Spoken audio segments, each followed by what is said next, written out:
नमस्कार, राष्ट्रगर्व में आपका स्वागत है। मैं हूं विद्यानाथ झा। राष्ट्रगर्व यानी वो कहानी जिसे जानकर आपका सीना गर्व से चौड़ा हो जाता है। हमारा मकसद है कि आप तक वो कहानियां पहुंचाई जाए जो आपने न कभी देखी न कभी सुनी। आज भी आपके लिए एक ऐसी स्टोरी लेकर आया हूं जिसे सुनने के बाद आप गर्व महसूस करें। इस देश में किसी ने सोचा तक नहीं था कि रेड कॉरिडोर खत्म हो जाए और वहां राम राज कायम हो जाए। ऐसा हो गया। बंदूक वाले एक एक नक्सलियों को या तो सरेंडर करना पड़ा या उनका अस्तित्व मिट गया। पिछले कुछ समय से हर दूसरे दिन आप देख रहे होंगे कि आज यूपी में, कल महाराष्ट्र में, परसों छत्तीसगढ़ में, अगले दिन तेलंगाना में, फिर बिहार में एक के बाद एक कर इनामी नक्सली माओवादी जिनके डर से पूरा इलाका थर्राता था, आज खुद थर थर कांप रहे। ये होती है हनक, ये होता है शासन। और ये कब हुआ? मोदी शाह के राज में। नहीं तो देश में तो कितने पीएम, कितने गृहमंत्री हुए। नक्सली चुनौती तब भी ऐसे ही बना रहा। चुनौती बढ़ाते रहे नक्सली और लगातार परेशान करते रहे लोगों को। आम लोगों के बीच भय का वो कारण बनते रहे। आज राष्ट्रगर्व में वो कहानी जिसमें आप देखेंगे देश के एक काले अध्याय का अंत, एक ऐसा चैलेंज जिसे पूरा होते देखना बेहद सुखद है। राष्ट्र के लिए गर्व है, खासकर वो पल जब बीच बस्तर में बैठकर देश के गृहमंत्री और दूसरे मुख्यमंत्रियों ने नक्सल मुक्ति का फाइनल ऐलान कर दिया।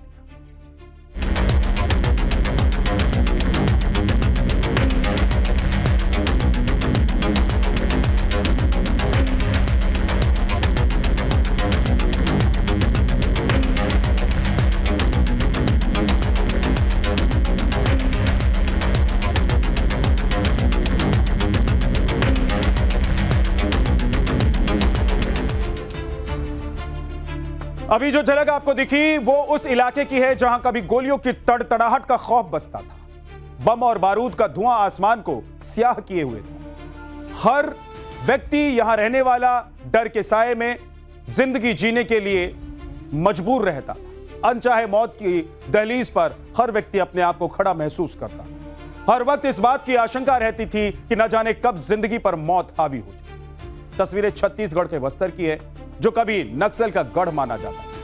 हर कदम पर बारूदी जाले बिछे होती थी, लेकिन आप सोचिए कि किस तरीके से तस्वीर बदल गई। दुनिया का हर रंग यहां पर अब दिखाई देने लग गया। उम्मीद की नई सुबह हो रही है, नया सूर्योदय नए सपने लेकर आया है। अब दुनिया की रफ्तार से कदम मिलाने की तैयारी हो रही है, लेकिन ये इतना आसान भी नहीं है।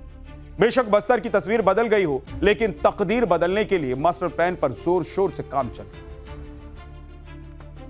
हमने तय किया था बंद कमरे में कि 31 मार्च 26 के पहले हम नक्सलवाद को समाप्त कर। काफी लोगों ने चेताया भी था, एक कमरे में बात भी करी थी कि यह संभव बात है, मगर हमने कार्य योजना भी बनाई, इंप्लीमेंटेशन भी किया और अगस्त आते आते इसकी सार्वजनिक घोषणा करी। और मां दंतेश्वरी की ही कृपा है कि आज हमारा नक्सल मुक्त बस्तर का दिन अंततोगतो आ ही गया। तय बंद कमरे में किया गया था। देश को नक्सल मुक्त बनाने का सपना साकार हो चुका है। इस देश से नक्सलवाद समाप्त।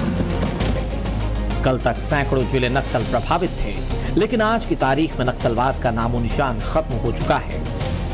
इन्हीं में से एक है छत्तीसगढ़ का बस्तर जिला। एक समय देश में नक्सली हिंसा का केंद्र माने जाने वाले छत्तीसगढ़, खासकर बस्तर और सुकमा जैसे इलाके, जहां आए दिन नक्सली हमलों में सुरक्षा बलों की शहादत की घटनाएं सामने आती थीं। लेकिन बारूदी सुरंगों और सुरक्षा बलों पर हमले के लिए पहचाने जाने वाला बस्तर अब तेजी से बदलती तस्वीर पेश कर रहा है। जिन इलाकों में कभी बंदूक की आवाज गूंजती थी, वहां विकास, शिक्षा, स्वास्थ्य और प्रशासन की पहुंच बढ़ाने की योजनाएं आकार ले रही हैं। केंद्र सरकार अब बस्तर को नक्सल मुक्त और विकास युक्त मॉडल क्षेत्र के रूप में स्थापित करने की दिशा में निर्णायक कदम बढ़ा रही है। भय का माहौल, बंदूकों के साए में जीवन जीने का औथार आज समाप्त होकर एक मुक्त सांस पूरा बस्तर ले रहा है। 31 मार्च 2026 की जो तिथि तय हुई थी, उसके पहले देश से नक्सलवाद का संपूर्ण उन्मूलन हो चुका है। ये किसी क्रांति से कम नहीं है, एक ऐसी क्रांति जिसके बारे में दशकों पहले सोचना भी मुमकिन नहीं था। कभी रेड कॉरिडोर का सपना देखने वाले नक्सली या तो मारे जा चुके हैं या सरेंडर कर मुख्य धारा में लौट आए हैं। लेकिन सोचिए, मोदी सरकार ने ऐसा क्या किया जो पिछली सरकारें नहीं कर पाई? क्यों पुरानी सरकारें देश को घुन की तरह खाने वाली इन ताकतों से निपटने में नाकाम रही? और अब ऐसा क्या हो गया जिसने लाल आतंक का संपूर्ण सफाया कर दिया? यकीन मानिए, कहानी ऐसी है कि सुनकर आप गर्व करेंगे। मोदी सरकार के लिए चैलेंज इतना भर ही नहीं है, अभी तो सिर्फ तस्वीर ही बदली है। असली टास्क तो इन इलाकों की तकदीर बदलनी है, जिसकी शुरुआत भी कर दी गई। नक्सल प्रभावित इलाकों में सेवा केंद्र की शुरुआत हो रही है। सुरक्षा कैंप्स को जन सुविधा केंद्र बनाया जा रहा है। एक छत के नीचे सारी मूलभूत सुविधाएं दी जा रही हैं। स्थानीय लोगों को सरकारी योजना का लाभ मिल सकेगा। सेवा केंद्र में कौशल विकास के तहत ट्रेनिंग दी जाएगी। बस्तर नक्सल मुक्त हो गया है, तब हमने तय किया है कि प्रथम चरण में ये 200 कैंपों में से 70 कैंप, करीब करीब 1/3 कैंप को हम वीर शहीद गुंडादूर सेवा डेरा में तब्दील करेंगे। एक ही जगह पे ये सेवा डेरा में बैंकिंग की सुविधा होगी, आधार कार्ड भी बनेगा, सारी डिजिटल सेवाएं उपलब्ध होगी। कॉमन सर्विस सेंटर के माध्यम से 371 राज्य सरकार और केंद्र सरकार की योजनाओं का फायदा मिलेगा। बैंकिंग कॉरेस्पोंडेंट भी वहां उपस्थित होंगे। कौशल प्रशिक्षण भी होगा, जिसके माध्यम से रोजगारी के लिए सभी को तैयार किया जाएगा। यानी अब बस्तर भी विकास की सड़क पर सरपट दौड़ने के लिए तैयार है। पूरा रोड मैप तैयार हो गया है और इसकी शुरुआत भी गृह मंत्री अमित शाह ने कर दी। सुरक्षा बलों के लिए बनाए गए कैंप में सेवा डेरा का उद्घाटन किया गया है, जहां स्थानीय लोगों की सुख सुविधाओं का ख्याल रखते हुए सारी सुविधाएं मुहैया कराई गई। जैसे अगर किसी को आधार कार्ड बनवाना हो, किसी को बैंक से जुड़ा कोई काम हो, किसी को स्वास्थ्य समस्या से कोई जुड़ा हुआ कोई काम हो, पहले कई किलोमीटर दूर जाना पड़ता था इन कामों के लिए, और नक्सल प्रभावित होने के कारण लोग डर के मारे बाहर निकलने से भी कतराते थे। लेकिन अब ये सारी सुविधाएं उन्हें एक छत के नीचे दी गई। पहले शुरू किए गए सेवा डेरा में क्या क्या है, एक ग्राउंड रिपोर्ट देखिए। ये बस्तर है, वो बस्तर जहां गोलियों की गूंज सुनाई पड़ती थी, नक्सलियों के कब्जे में हुआ करता था। अब न सिर्फ बस्तर, पूरा भारत नक्सल मुक्त हो गया है और बस्तर 2.0 एक नई शुरुआत होने जा रही है। वो शुरुआत जो बस्तर में और इस पूरे इलाके में विकास की एक नई कहानी कहेगी। दरअसल इस इलाके के नक्सल प्रभावित होने की वजह से सुरक्षा बलों के करीब 200 कैंप्स बनाए गए थे, जिनमें सिक्योरिटी फोर्सेस की तैनाती होती थी। लेकिन जब ये पूरा इलाका नक्सल मुक्त हो चुका है, तो सरकार ने इन कैंप्स को स्थानीय लोगों की सेवा के लिए इस्तेमाल करने का ब्लूप्रिंट तैयार किया है। बस्तर के नेतनार का ये कैंप है। दरअसल ये सीआरपीएफ कैंप है और पैरामिलिट्री फोर्सेस ने इसी तरह के कैंप इन पूरे नक्सल इलाके में बनाए थे। और जब यहाँ से नक्सलियों के खिलाफ एक मुहिम चली, जिसके बाद नक्सलियों को मारा गया, कई लोगों ने सरेंडर किया और इसके बाद ये पूरा प्रदेश और पूरा देश नक्सल मुक्त हुआ। और इसी तरह से जो कैंप आप देखेंगे, यहाँ पर फोर्स हुआ करता था, लेकिन जैसे जैसे अब यहाँ पर नक्सलियों का खात्मा हो चुका है, तो सरकार ने जो पहल शुरू की है, उसके जरिए इन कैंप्स को अब सुविधा केंद्र में बदलने की प्रक्रिया शुरू हुई है।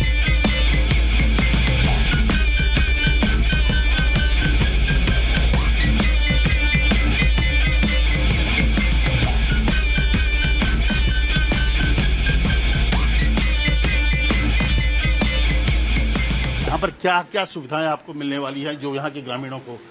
सबसे पहले, जी हाँ, अब आपको दिखाऊंगा। यहाँ पर देखिए, जब यहाँ के लोगों को सबसे बेसिक चीज़ों की जो सुविधाएं जो होती थी उससे वह वंचित थे। अब यहाँ पर ये जो सुविधा केंद्र में आधार सेंटर भी बना है। ये शुरुआत होने से आसपास के ग्रामीण में एक नया उत्साह है, जोश है, क्योंकि ये जो बुनियादी सुविधाएं हैं, छोटी छोटी सुविधाओं के लिए बहुत दूर जाना पड़ता था। 10, 15, 20 किलोमीटर का ट्रेवल करते थे, साधन भी नहीं होता है कई लोगों के पास।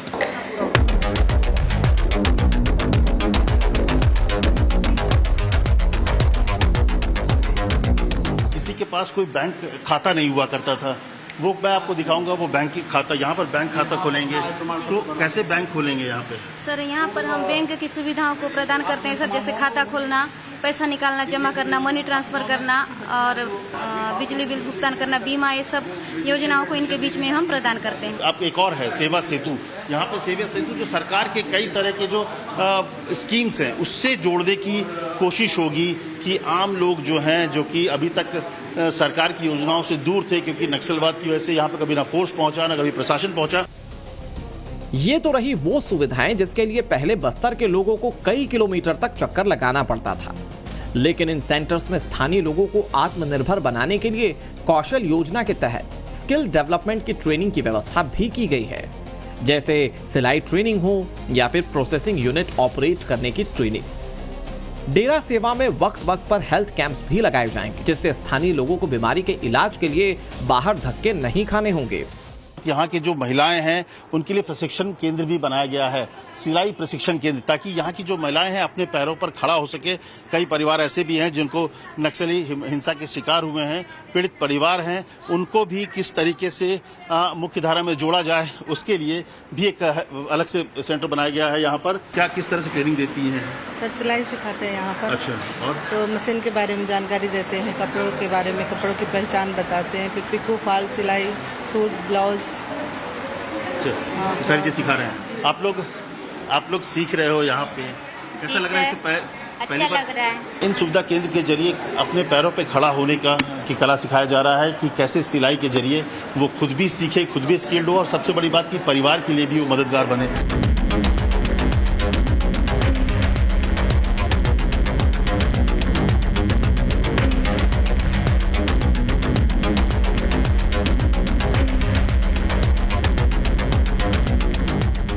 बस्तर के इस विकास में आम लोगों को जन सुविधा केंद्र के साथ साथ स्वास्थ्य लाभ भी कैसे मिले उसकी भी पूरी तैयारी की गई है। और इसीलिए जो जन सुविधा केंद्र के साथ ही जो कैंप है उसके आसपास आप देखिए यहाँ पर कैसे लोगों के पास जो सुविधा है, स्वास्थ्य सुविधा, वो पहुंचे, उसकी व्यवस्था की गई है। डॉक्टर साहब एक चीज बताइए, किस तरह के पेशेंट यहाँ पर ज्यादातर आ रहे हैं? यहाँ पे वीकनेस, कमजोरी के ज्यादा पेशेंट हैं और जो है तो आर्थराइटिस के हैं, गठियाबात के हैं, त्वक रोग है, त्वचा, मलेरिया भी होते हैं। मलेरिया तो है, कॉमन डिसीज है यहाँ मलेरिया। ये तो नक्सलवाद पर विजय की पूरी कहानी थी, लेकिन इस सफर को तय करना इतना आसान भी नहीं। सरकार का प्रण और सुरक्षा बलों के दृढ़ निश्चय के परिणाम स्वरूप ही यह सब कुछ हासिल हो गया। इसमें अगर मोदी सरकार के प्रयासों का जिक्र ना हो तो बेईमानी हो। केंद्र में जब पहली बार 2014 में नरेंद्र मोदी की सरकार बनी थी, तब देश भर में 126 जिले नक्सल प्रभावित हुआ करते थे, जो 2025 में घटकर सिर्फ 11 रह गए, जबकि सबसे ज्यादा प्रभावित जिलों की संख्या 36 से घटकर महज 3 रह गई। सिर्फ साल 2025 में ही 317 नक्सलियों को मार गिराया गया, जबकि 800 से ज्यादा गिरफ्तार कर लिए और 2000 से ज्यादा नक्सलियों ने सरेंडर कर दिया। इस देश में नक्सलवाद की एक लंबी, खौफनाक और दर्दनाक कहानी रही है, एक दास्तान रही है दशकों तक। 17 और 18 नवंबर की दरमियानी रात का किस्सा है, जब इलाके में नक्सली कमांडर के छिपे होने की खबर के बाद सुरक्षा बलों ने आंध्र प्रदेश और छत्तीसगढ़ की सीमा पर बड़े ऑपरेशन को अंजाम दिया। रात भर गोलियों की आवाज गूंजती रही और जब बारूद बरसना बंद हुआ तो 1 करोड़ का इनामी नक्सली कमांडर माडवी हिडमा मारा जा चुका था। मुठभेड़ में हिडमा के साथ उसकी पत्नी राजे और राजक्का भी मारी गई। हिडमा नक्सलियों का बटालियन नंबर 1 का चीफ था। बटालियन 1 सबसे घातक माओवादी अटैक यूनिट मानी जाती है। माडवी हिडमा का मारा जाना नक्सलवाद के खिलाफ एक निर्णायक जीत थी। हिडमा न सिर्फ बड़े हमलों का मास्टरमाइंड रहा है, बल्कि वो जंगल की लड़ाई में अब तक का एक खूंखार शिकारी साबित होता आया था। कहा जाता है कि हिडमा जंगल की भौगोलिक संरचना को रेत की तरह पढ़ लेता था। वो दंडकारण्य क्षेत्र के घने जंगलों में रहता था और उसे अबूझमाड़ और सुकमा बीजापुर के जंगल वाले इलाके के चप्पे चप्पे की गहरी जानकारी थी। तकनीकी और गुरिल्ला टैक्टिक्स में भी वो माहिर था और फुर्ती तो इतनी थी कि 5-7 किलोमीटर का पहाड़ी रास्ता मिनटों में तय कर लिया करता था। हिडमा ऐसा दुर्दांत नक्सली था जिसने एक समय छत्तीसगढ़ कांग्रेस का समूल नाश कर दिया था, लेकिन देश की सत्ता पर दशकों तक राज करने वाली कांग्रेस नक्सलवाद का सफाया करने में नाकाम रही। यहां तक कि केंद्र में जब मोदी सरकार थी और छत्तीसगढ़ में कांग्रेस की सरकार थी, उस वक्त भी केंद्र के इस मिशन को कांग्रेस का साथ नहीं मिला। मैं निसंकोच कहना चाहता हूं, ढेर सारी ऐसी नॉन बीजेपी सरकारों ने नक्सल मुक्त अभियान में हमारा समर्थन किया है, मगर छत्तीसगढ़ की कांग्रेस सरकार ने नक्सल उन्मूलन अभियान में हमारा सहयोग नहीं किया। लेकिन 2014 में केंद्र की सत्ता संभालने वाली सरकार ने नक्सलवाद के खात्मे की कसम खाई। मोदी सरकार ने टारगेट और टाइम दोनों सेट किया था और फिर सरकार ने जो कहा वो करके भी दिखाया। मोदी सरकार ने नक्सलवाद को जड़ से खत्म करने के लिए मिशन मोड में काम किया और ये काम 3 लेवल पर हुआ। उनमें सबसे पहला था सुरक्षा बलों को पूरी छूट। सुरक्षा बलों के जबरदस्त अभियान का ये असर हुआ कि बीते 11 साल में कुल 85% नक्सली कैडर स्ट्रेंथ का खात्मा कर दिया गया। मोदी सरकार ने नक्सलवाद के खिलाफ इस लड़ाई में श्रम और संसाधन दोनों लगाए। पहले जहां नक्सलियों के खिलाफ अभियान में सिर्फ 2 हेलीकॉप्टर थे, अब 12, जिसमें 6 बीएसएफ के और 6 एयरफोर्स के हेलीकॉप्टर हर टाइम उपलब्ध होते थे। दूसरा ये किया गया कि रेड जोन में खुफिया तंत्र को मजबूत किया गया, जिससे नक्सलियों के एक्शन से पहले ही उनके लोकेशन का पता लगाकर उन्हें मात देने में कामयाबी मिली। और इस लड़ाई का तीसरा मोर्चा रहा विकास का। मोदी सरकार ने नक्सल प्रभावित इलाकों में विकास योजना का 100% इंप्लीमेंटेशन इंश्योर किया। इसे एक उदाहरण से समझिए। साल 2004 से 2014 के बीच नक्सल प्रभावित इलाकों में सिर्फ 2,900 किलोमीटर की सड़कें बनी, लेकिन 2014 से 2024 के बीच यहां 14,400 किलोमीटर सड़कें बनाई गई। इन इलाकों में 6,000 मोबाइल टावर लगाए गए। शिक्षा और स्वास्थ्य के क्षेत्र में निवेश बढ़ाया गया।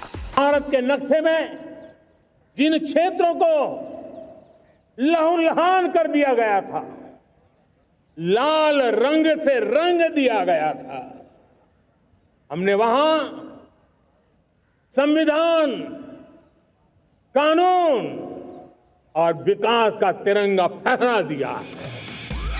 एक साथ कई मोर्चों पर शुरू हुई इस लड़ाई का असर ये हुआ कि नक्सली अपने ही इलाके में कमजोर पड़ते चले गए। आम लोगों के सामने जब तरक्की की राह खुली तो उन्होंने नक्सलियों की साजिश के खिलाफ सरकार और सिस्टम का मजबूती से साथ देना शुरू किया। धीरे धीरे कर नक्सलियों की जड़ें उखड़ना शुरू हो गई। उनके सामने 2 ही रास्ते बचे, या तो मारे जाएं या फिर सरेंडर करके जिंदगी जीने की वजह तलाश लें। एक तरफ जहां सुरक्षा बलों की बंदूकें तनी थीं, दूसरी तरफ सरकार की पुनर्वास योजनाएं थीं, जहां नक्सली युवाओं को मुख्यधारा में लौटने का विकल्प दिया गया। और नतीजे सामने हैं। आज देश लाल आतंक के चंगुल से मुक्त हो चुका है। Bureau report, times now, Navbharat.